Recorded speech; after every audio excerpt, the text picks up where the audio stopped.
ইদানিং বিআরটিতে কিছু ঝামেলার কারণে সাধারণ বাইকাররা ভুক্তভোগী হচ্ছে।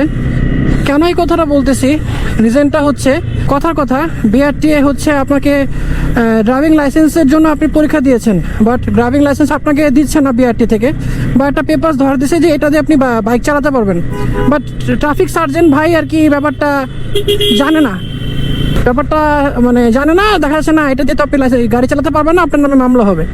তো এই যে একটা গ্যাপ, মানে বিআরটি এর সাথে যে একটা ট্রাফিক সার্জেন্টদের যে একটা গ্যাপ, বিআরটি যে নিয়ম বলতেছে সেই নিয়মটা পুলিশ কর্তৃপক্ষরা অলরেডি জানে না, সেটা নিয়ে এবার মামলা দিচ্ছে। তো ব্যাপারটা হচ্ছে অনেকটা এরকম। এখন এটা নিয়ে এটার জন্য হচ্ছে কি, মানে সাধারণ আমরা যারা বাইকাররা আছি তারা এটার জন্য ভুক্তভোগী হচ্ছি, আমরা এটার কারণে হচ্ছে মামলা খাচ্ছি। বিআরটি আর পুলিশের মাঝখানে যে একটা গ্যাপ আছে আইন কানুনের বিষয়টা, সেটা দেখা যাচ্ছে বিআরটিএ আর হচ্ছে পুলিশ আর মাঝখানে মিসকমিউনিকেশনের জন্য এই ঝামেলাটা হচ্ছে, যার কারণে আমরা ভুগতেছি।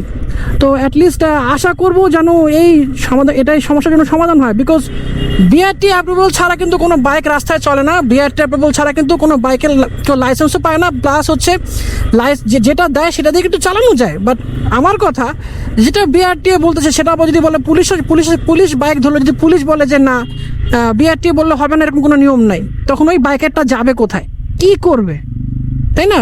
দেখা গেলো 2000 বা 5000 টাকাটা মামলা নিয়ে বাসায় আসলো, সেটা তো আর জাস্টিস হইলো না। তো অ্যাটলিস্ট সঠিক ইনফরমেশনটা আসলে পুলিশের জানা খুবই দরকার, যে বিআরটিএ থেকে কি বলা হয়েছে। আমি মনে করি যে এই বিষয়গুলোর কারণে অনেক বাইকাররা হ্যাসেল ফেস করতেছেন, অনেক বাইকারদের সমস্যা হচ্ছে। আর এটা একটু গভর্নমেন্টের দেখা উচিত, বিআরটি কর্তৃপক্ষের সাথে যে, মানে বিআরটির সাথে যে পুলিশের যে একটা মিসকমিউনিকেশন আছে, কমিউনিকেশন গ্যাপ আছে, এই জিনিসটা দূর করা উচিত।